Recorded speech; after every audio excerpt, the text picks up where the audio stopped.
Hello and welcome to Gardening at 58 North. In this video I'd like to give you guys an update on my money plant here, or jade plant as it's also known. So as you can see, it's grown quite a bit since the last video update. Now it's been summertime, so it's been growing quite well, and it's had plenty of sunlight this year, so that's why you can see some nice red tinges to the edge of the leaves, which looks quite nice.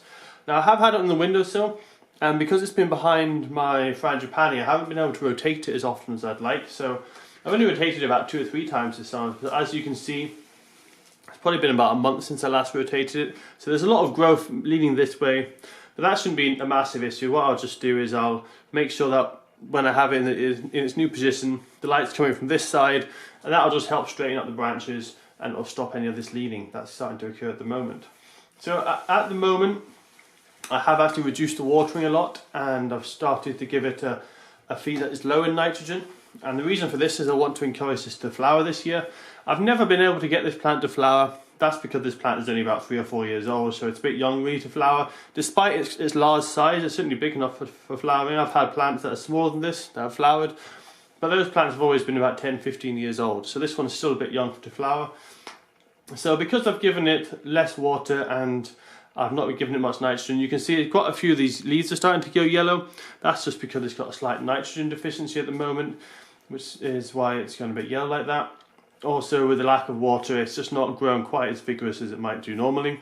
But what I'll be doing now is to really help it encourage it to flower, is I'll be putting it outside of my balcony. The main thing to get a Crassula ovata to flower is to give it low temperatures, so this will have quite cool nights. The days aren't too bad yet, but the days will be getting cooler soon as it's now September. So I'll be giving this as low a temperature as possible. I'll be avoiding frost, because frost will actually kill this plant. But we shouldn't be getting any hard frost on my balcony for at least another month or 2. I'll also reduce the watering. I'm going to give it a feed that's high in potassium, as that will also encourage it to flower well. And we'll see. As I said, every year I've tried so far, this plant has been too young, but maybe this year it'll be old enough. So since the last video, where I did quite a hard prune, you can see here, the lower section has healed over nicely. There's a very large wound there, but you can see it's got a nice corky layer of bark that's protected it well. And what the pruning has done is encourage all these lower sections to suddenly burst into growth. So what I'll be doing on this video is just removing all those excess growths. Most of them are quite small, so to be honest, I'll just be pulling them off with my fingers. I don't need to use any secateurs or scissors for these because they're still quite young. They're very soft and they snap off quite easily. As you can see, they leave quite a small clean cut when they do come off by hand. So I'll just take all these off because, as I say, they're extra. I wanted a nice clear stem so it would look more like a tree. And the main reason it started to grow all these lower sections is because I've done such a hard prune further down. It knows this area is quite had quite a hard prune, and it started to send out a lot of new growth to compensate for the growth that has been cut off it in the past. But I think that will do for now. There's a couple of smaller ones in here which I might remove, but for now I'm going to leave them. I'm not sure what I'm going to do with them. And I think eventually for this tree I will actually remove these 2 side ones, and it'll just be like a single large tree. But for now I'm going to keep these 2, especially as I'm wanting it to flower.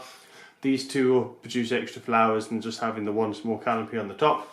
But I think eventually if these are taken off, this will look like a nice little small tree. You can kind of see there as I bend it down what it will look like. It'll look like quite a nice tree shape, and I'll probably take this branch off as well. And it's quite a nice branch structure I've got on the top there.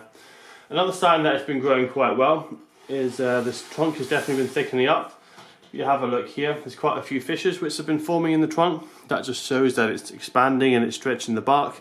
And also, even right down the bottom there, you can see there's quite a substantial fissure. But it's not an issue because there's not any green showing. It's not actually broken through the bark. It's just stretching the bark, and new bark is growing underneath. So it's not causing an issue for the tree.